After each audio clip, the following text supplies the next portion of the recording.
반도체 개발자 50세, 명예퇴직은 선택이 아니라 통보처럼 느껴졌다. 50세였다. 아직 현역이라고 믿고 있었다. 코드는 여전히 손에 익었고 공정 이슈가 터지면 제일 먼저 불려나가던 사람이었다. 그런데 어느 날 회의실에서 들은 말은 이거였다. 선택은 본인 몫입니다. 말은 선택이었지만 느낌은 통보였다. 조직 개편, 세대 교체, 미래 전략. 익숙한 단어들이 줄줄이 나왔지만 정작 머릿속에 남은 건 하나였다. 아, 이제 회사의 시간표에서 내가 빠지는구나. 명예퇴직 제안서를 들고 집에 돌아온 날 가장 먼저 든 생각은 돈이 아니었다. 내가 이 회사 말고 다른 데서도 쓸모가 있을까? 이 질문이 밤새 머리를 놓아주지 않았다. 기술은 남아있는데 자리는 사라질 때가 온다. 반도체 개발자들은 스스로를 이렇게 생각한다. 기술은 배신하지 않는다. 맞는 말이다. 하지만 조직은 기술만으로 움직이지 않는다. 50세 전후가 되면 실력이 떨어져서가 아니라 조직의 방향이 바뀌어서 밀려나는 경우가 많다. 연봉 구조, 팀 구성, 미래 투자. 이런 계산 속에서 개인의 숙련도는 뒷자리에 놓인다. 문제는 대부분 이 시기를 전혀 준비하지 않는다는 거다. 회사 안에서는 늘 필요했으니까. 그래서 명예퇴직은 늘 갑작스럽게 느껴진다. 사례 1. 공정개발 25년 차 51세에 처음 불안해졌다. 이분은 핵심 공정개발자였다. 라인 문제 생기면 가장 먼저 호출되던 사람이었다. 그래서 퇴직 제안을 받았을 때 처음엔 웃었다. 설마 내가? 하지만 몇 달 뒤 후배가 자기 자리를 대신했다. 그때서야 실감이 났다. 실력의 문제가 아니라 순번의 문제라는 걸.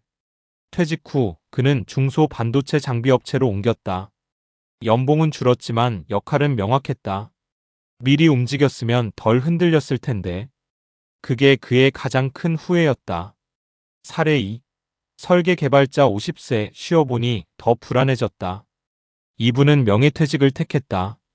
조건은 나쁘지 않았다. 주변에서도 잘 나왔다고 했다. 처음 3개월은 좋았다.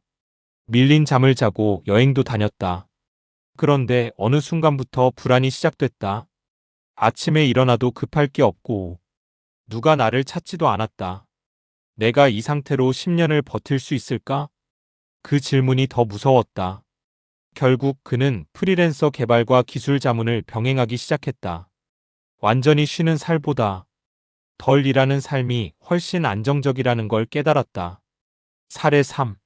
장비 엔지니어 52세, 준비한 사람은 달랐다.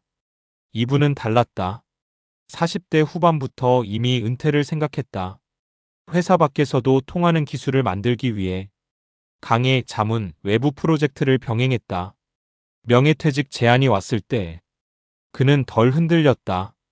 이미 회사 밖에서의 하루가 그려졌기 때문이다. 그는 이렇게 말했다. 명예퇴직은 충격이 아니라 전환이었어요.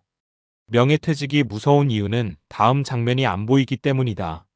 명예퇴직 자체가 문제는 아니다. 문제는 그 이후의 삶이 전혀 그려지지 않을 때다. 회사 밖에서 나를 부를 이름은 있는지, 기술을 어떻게 돈과 연결할지, 하루의 리듬을 어떻게 유지할지, 이 3가지가 준비되지 않으면 명예퇴직은 선택이 아니라 추락처럼 느껴진다. 은퇴 준비는 퇴직 후가 아니라 밀리기 전부터다. 50세는 늦은 나이가 아니다. 하지만 아무 준비 없이 맞으면 가장 불안한 나이다.